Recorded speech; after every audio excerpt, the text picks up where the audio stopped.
नमस्कार दोस्तों, मैं doctor Aditya Mishra, consultant radiologist and fetal medicine.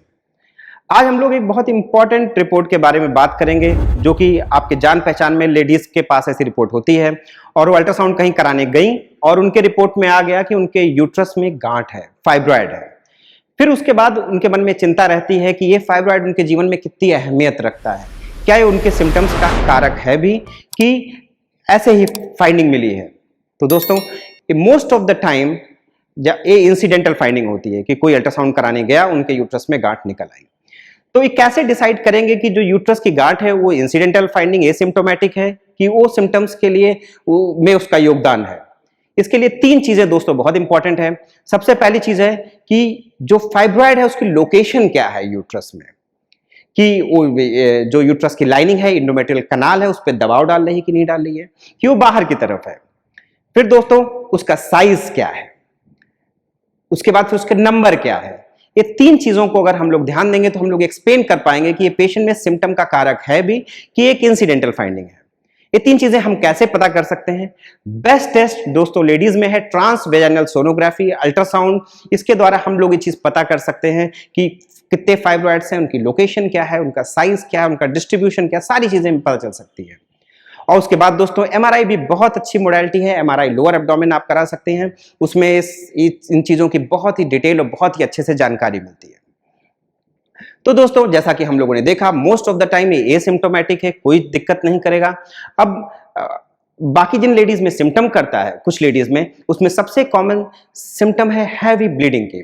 तो जो हैवी ब्लीडिंग है दोस्तों, वो कौन से फाइब्रॉइड करेंगे? वो ऐसे फाइब्रॉइड करेंगे जो कि यूट्रस की लाइनिंग, इंडोमेट्रियम को दबाव डाल रहे हैं, उनकी कैविटी को डिस्टॉर्ट कर रहे हैं, उसे टच कर रहे हैं, वो हैवी ब्लीडिंग के सिम्टम को करेंगे जो है।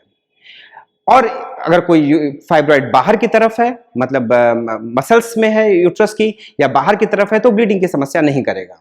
कई बार बहुत बड़े फाइब्रॉइड होते हैं जो कि बाहर की तरफ होते हैं, तो पेशेंट में दूसरे सिम्टम्स कर सकते हैं, जैसे बार बार यूरिन जाने की समस्या, ऐसी समस्याओं को कर सकते हैं। उसके बाद दोस्तों नेक्स्ट इंपॉर्टेंट है इनफर्टिलिटी के केसेस में। इनफर्टिलिटी केसेस में अगर फाइब्रॉइड मिल जाता है तो कई बार ऐसा सोचा जाता है कि ये कहीं इनफर्टिलिटी का कारक तो नहीं है। तो इनफर्टिलिटी के केसेस में, या जिन दंपतियों को प्रेगनेंसी होने में दिक्कत हो रही है, उन पेशेंट्स में हम लोग कैसे डिसाइड करेंगे कि ये फाइब्रॉइड इंपॉर्टेंट भी है कि सिर्फ एक इंसिडेंटल फाइंडिंग है। इसके लिए दोस्तों फिर वही चीज हम लोग देखेंगे, लोकेशन क्या है। क्या कोई बड़ा फाइब्रॉइड या छोटा फाइब्रॉइड इंडोमेट्रियल लाइनिंग को या यूट्रस की लाइनिंग को वहां पे दबाव तो नहीं डाल रहा है? अगर ऐसा डाल रहा है तो हो सकता है कि प्रेगनेंसी में थोड़ा बाधक बने हो। और उसके बाद दोस्तों अगर प्रेगनेंसी हो भी जाती है तो कुछ % ऑफ केसेस में अबॉर्शन के भी चांसेस रहते हैं, बट ऐसा सब केसेस में नहीं है। अधिकतर केसेस में हम लोगों ने ये भी देखा है कि फाइब्रॉइड के साथ प्रेगनेंसी नॉर्मली अपने पूरे समय तक जाती है।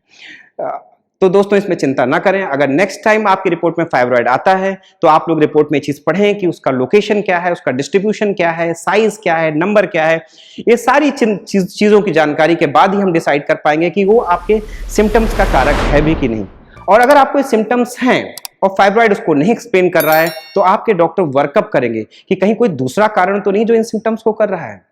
तो दोस्तों आज के इस वीडियो के बाद आप लोग इस चीज पे जब भी फाइब्रॉइड देखेंगे तो आप किस तरीके से इसका वर्कअप कर सकते हैं और अपने जानने वालों को भी ये चीजें इन्फॉर्म कर सकते हैं कि उनकी चिंता का विषय है भी कि नहीं। थैंक यू दोस्तों।